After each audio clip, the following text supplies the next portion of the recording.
Assalamualaikum warahmatullahi wabarakatuh. Perkenalkan, nama saya Asmari Samindiriani, BP 181085-2002. Hari ini, saya akan mempresentasikan hasil penelitian saya yang berjudul Hambatan dalam Implementasi Tujuan Pembangunan Berkelanjutan pada Partisipasi Politik Perempuan di Sumatera Barat.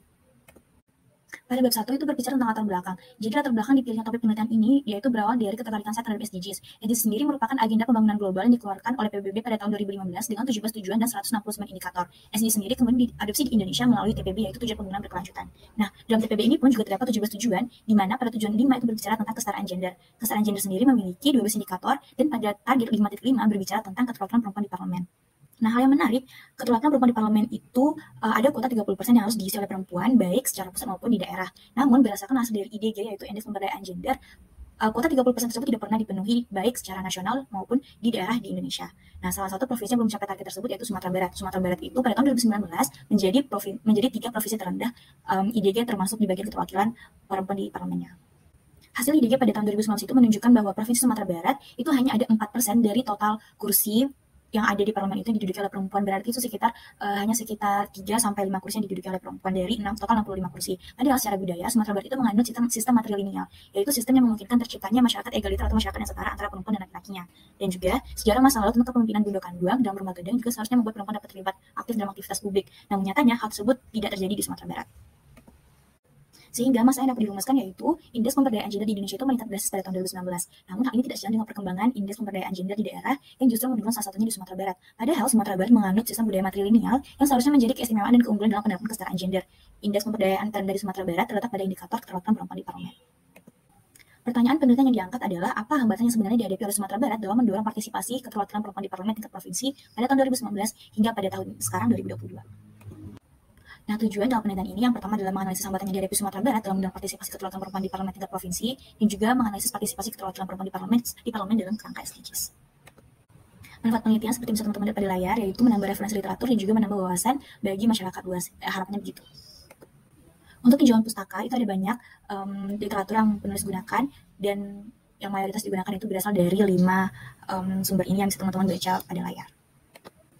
Nah, kerangka konseptual untuk menganalisis hasil dari penelitian ini, penulis nanti akan menggunakan konsep pemberdayaan perempuan yang dikemukakan oleh Nela Kadir. Konsep pemberdayaan perempuan ini berasal dari teori feminisme, di mana pada teori feminisme itu kaum-kaum feminis menginginkan adanya kesetaraan hak antara perempuan dan laki-laki. Pemberdayaan perempuan sendiri itu didefinisikan sebagai kemampuan perempuan untuk mampu membuat berbagai pilihan dalam hidupnya.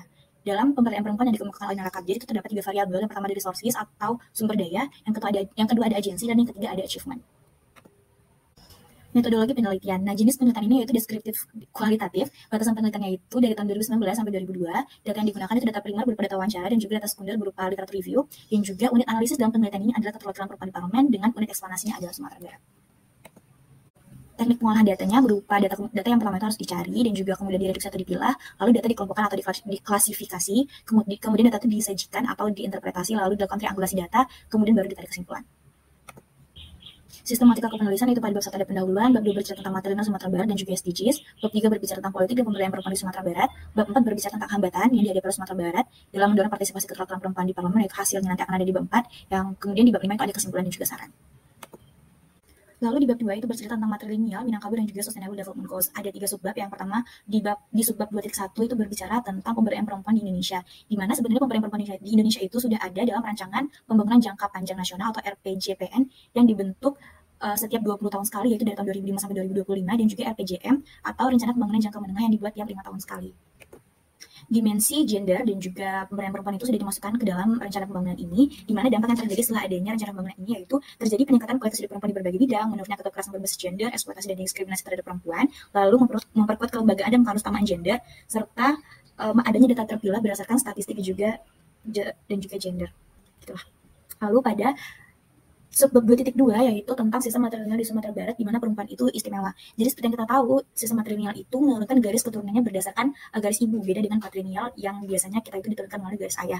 Nah, adanya sistem matrilineal seperti ini membuat perempuan itu memiliki posisi sentral dan istimewa. Perempuan memiliki hak dalam rumah, perempuan memiliki hak terhadap warisan, perempuan memiliki keistimewaan sendiri, seperti kalau di Sumatera Barat itu perempuan juga memiliki kekuasaan di dalam rumah gadang. Jadi perempuan itu juga punya suara dalam aktivitas publik seperti di ranah adat. Nah, di subbab 2.3 kemudian kita mengkaitkannya dengan SDGs. Nah, hasil analisis pada subbab 2.3 ini menunjukkan bahwa nilai-nilai dalam budaya Minangkabau itu sebenarnya sudah mendukung emansipasi perempuan dan juga sudah mengangkat nilai-nilai feminis. Emansipasi perempuan dan juga feminis itu menginginkan agar perempuan bisa memasuki bidang-bidang yang sama seperti laki-laki. Mereka juga menginginkan adanya kesetaraan hak hukum dan sosial antara perempuan dan laki-laki. Nah, hal ini sudah diterapkan pada sistem maternal Sumatera Barat sebenarnya. Yaitu seperti yang sudah disebutkan tadi, bahwa perempuan itu memiliki hak istimewa terhadap properti sehingga mereka bisa sejahtera secara ekonomi dan juga mereka bisa berpartisipasi dalam mengambil keputusan di ranah adat. Yang mengartikan bahwa perempuan itu sebenarnya bisa beraktivitas dan juga terlibat dalam kegiatan yang bekerja di ranah publik. Hasil dari bab 2 ini menunjukkan bahwa sebenarnya perempuan itu memiliki potensi juga untuk terlibat di politik secara nilai-nilai filosofisnya. Lalu pada bab 3, kita akan berbicara tentang politik dan pemberdayaan perempuan di Sumatera Barat. Ada 4 subbab di dalam bab 3 ini. Yang pertama itu ada peran dan posisi perempuan dalam Minangkabau di Sumatera Barat. Jadi perempuan di Sumatera Barat itu cenderung berperilaku sesuai dengan apa yang boleh dan apa yang tidak boleh dilakukan oleh pandangan adat dan bagaimana kebiasaan pada masyarakat Minangkabau itu. Ada banyak pepatah sebenarnya digunakan untuk menggambarkan bagaimana posisi dan peran perempuan dalam budaya Minangkabau, yang kalau misalnya bisa disimpulkan, perempuan itu berperan sebagai penerus keturunan, sebagai pewaris harta pusaka, sebagai sumber kita, sebagai pusat sistem, dan selain menjadi ibu dan istri. Perempuan dewasa di Minangkabau yang disebut sebagai Bundu Kandang itu juga ditugaskan untuk menjaga dan melestarikan budaya dalam rumah gadang. Lalu pada subbab 3.2 itu ada perkembangan perempuan dari masa ke masa. Nah, sebenarnya dalam sejarah Minangkabau, perempuan itu lebih banyak berperan di ranah publik pada zaman dahulu ketimbang zaman sekarang. Namun, peran tersebut mulai berkurang, bahkan hilang dalam proses permarginalan yang sangat panjang dari era kolonialisme Belanda yang dilanjutkan oleh era Orde Baru dan kemudian belum banyak berubah setelah reformasi. Bahkan peraturan perundang-undangan yang dibentuk pada masa reformasi itu belum mampu menciptakan kesetaraan antara perempuan dan laki-laki dalam berbagai bidang di Sumatera Barat, termasuk dalam bidang politik. Lalu pada subbab 3.3 itu juga menyinggung bagaimana yang sudah disampaikan pada bab 2 sebelumnya, kalau perempuan dalam Minangkabau itu mereka memiliki posisi istimewa, mereka diberikan hak waris, di mana hak waris atau kepemilikan materi itu secara filosofis dapat meningkatkan kepercayaan diri perempuan agar mereka mau untuk terlibat dalam aktivitas di masyarakat sosial dan juga menduduki posisi penting di ranah publik. Dan juga selain itu perempuan diperbolehkan untuk memasuki wilayah publik seperti mengambil keputusan dalam rumah gadang. Nah, dulu Bundu Kandang itu dia memiliki kekuasaan untuk menetapkan arah kebijakan dan keputusan-keputusan dalam kerajaan. Idealnya, Bundu Kandang itu disebut sebagai raja, dan raja itu pasti berkuasa. Namun, kekuasaan Bundu Kandang itu mulai berkurang sejak terkooptasi selama pemerintahan Orde Baru dan bahkan sudah dimulai sejak masuknya kolonialisme tadi seperti yang sudah disampaikan pada subbab 3.2. Hal ini berakibatkan pada peranata kebundukanduangan yang hanya tinggal hias dalam upacara adat. Bahkan dalam beberapa upacara adat peran perempuan justru termarginalkan. Jadi Bundu Kandang di Sumatera Barat ini sekarang tidak lagi menjadi pengambil keputusan, melainkan hanya sebagai simbol dalam organisasi yang melestarikan atau kegiatannya itu hanya berupa kegiatan-kegiatan domestik perempuan seperti mengurus rumah tangga, mengurus anak, membuat kerajinan, dan hal-hal yang demikian. Nah, di subbab 3.4 kita berbicara tentang pemberdayaan perempuan di bidang politik di Sumatera Barat. Nah, pemberdayaan perempuan di bidang politik Sumatera Barat itu sangat rendah. Hal ini dikarenakan oleh beberapa sebab. Yang pertama, adanya perlakuan istimewa. Tadi kan udah dibilang kalau perempuan itu istimewa, sehingga perempuan itu dianggap cukup dengan dilakukan istimewa tersebut tanpa diberdayakan lebih lanjut. Dan juga hak istimewa seperti pemberian harta warisan tadi membuat perempuan itu berada di landasan zona nyamannya, sehingga mereka merasa tidak perlu ada sesuatu hal yang harus diperjuangkan begitu. Dan juga masih adanya kelas sosial di mana perempuan yang berasal dari kalangan bawah itu mereka tidak memperoleh hak-hak properti yang banyak, sehingga mereka sulit untuk mendapatkan kedudukan politis di lingkup sosial politik. Nah, sekarang kita masuk ke bab 4, di mana bab 4 ini berisi hasil dari penelitian yang ada. Jadi pada subbab 4.1 itu berbicara tentang sumber daya sebagai faktor penting dalam pemberdayaan perempuan. Jadi tadi kan kalau dikilas lebih lanjut itu variabel dalam konsep pemberdayaan gender dikemukakan oleh Kabir tadi ada 3, yaitu sumber daya yang nantinya akan tercermin dalam 4.1, lalu ada agensi yang tercermin dalam subbab 4.2, dan juga achievement dalam subbab 4.3, dan di subbab 4.4 itu adalah bagaimana kaitan hasil penelitian ini dengan implementasi SDGs. Jadi di dalam sumber daya itu perempuan itu sebenarnya belum memiliki wadah untuk berpolitik, sehingga kemampuan perempuan untuk berpolitik itu rendah.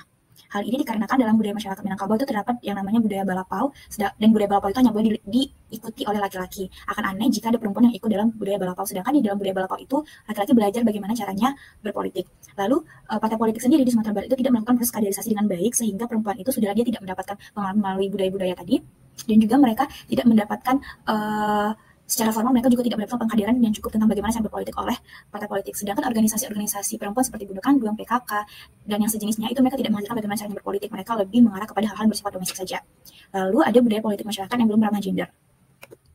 Nah, hal ini tuh berkaitan dengan bagaimana stereotip masyarakat terhadap perempuan. Jadi ada begitu banyak pertanyaan yang kemudian memunculkan keraguan atau kredibilitas terhadap perempuan itu sendiri. Misalnya seperti perempuan itu ditanyakan apakah mereka memiliki waktu untuk bisa pergi rapat sampai malam dan juga sampai pagi, ataukah mereka lebih memilih mengurus anak yang sakit atau ikut rapat. Jadi perempuan itu selalu diberikan pilihan ketika pilihan tersebut tidak diberikan kepada laki-laki. Jadi kayak perempuan itu selalu ditanyakan hal yang cuma mereka aja tuh yang ditanyain, laki-laki enggak. Dan juga ada politik identitas namanya di Sumatera Barat, di mana politik identitas ini lebih mengarah kepada agama. Jadi seperti yang kita tahu, budaya Minangkabau itu erat kaitannya dengan adat bersandisyara dan cara bersandi dengan kitabullah. Nah, di mana pada adat tersebut pemimpin itu cenderung kaitkan dengan seorang imam, dan imam itu harus laki-laki. Dan hal itu yang menjadi pengaruh besar kenapa perempuan itu jarang sekali yang menjadi pemimpin di Sumatera Barat. Selain itu juga perempuan itu harus mengikuti syariat Islam agar mereka itu memiliki citra yang baik di masyarakat, seperti menggunakan jilbab. Kalau misalnya mereka tidak berjilbab, mereka akan ditanyakan kenapa mereka tidak berjilbab, dan juga hal-hal yang seperti itu. Lalu ada kendala lain yang juga menjadi kendala dalam sumber daya ini, yaitu kos politik yang besar. Jadi kos politik untuk mencalonkan diri sebagai anggota legislatif itu bisa sampai ratusan juta, dan hal tersebut cukup menjadi kendala bagi perempuan karena kontribusi pendapatan perempuan ke rumah tangga itu tidak sebesar laki-laki. Jadi ya hal ini menjadi hambatan bagi perempuan yang ingin naik ke parlemen. Lalu kita lanjut ke sebab 4.2, di mana perempuan itu belum berkemampuan untuk menentukan pilihan dalam hidupnya. Jadi apabila sumber daya itu sudah terpenuhi, maka seharusnya perempuan itu mampu untuk menentukan pilihan atau nasib dalam hidupnya. Namun karena sumber daya masyarakat sumber daya perempuan di Minangkabau itu belum terpenuhi dengan baik, sehingga perempuan itu belum memiliki kemampuan untuk menentukan berbagai pilihan dalam hidupnya. Dan ini mengartikan bahwa agensi pada masyarakat itu belum tercapai. Lalu hal ini berdampak pada sebab 4.3, yaitu hasil penggunaan sumber daya agensi dalam pemberdayaan perempuan. Oleh karena sumber dayanya belum terpenuhi semuanya, dan juga perempuan belum bisa menentukan pilihan dalam hidupnya, sehingga hasilnya itu nggak ada, yang ditandai dengan rendahnya partisipasi perempuan di Parlemen Sumatera Barat.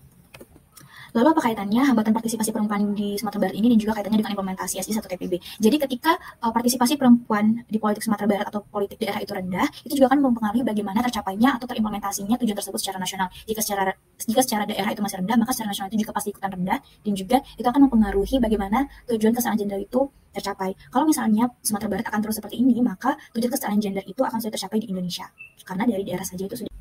Oke, jadi kita masuk ke kesimpulan. Jadi rendahnya partisipasi perempuan di Parlemen Sumatera Barat itu disebabkan oleh kondisi dan masyarakat yang belum ramah gender, serta kurangnya dukungan dari para pemangku kepentingan seperti partai politik dan pemerintah untuk mendorong keterlibatan perempuan di parlemen. Meskipun secara filosofis nilai-nilai dalam sistem matrilineal seperti garis keturunan diterima oleh ibu, sehingga perempuan memiliki posisi sentral dalam masyarakat, perempuan juga memiliki hak atas properti dan memiliki suara dalam rapat adat. Namun secara praktikal, sistem matrilineal di Sumatera Barat itu belum memampukan perempuan untuk berdaya.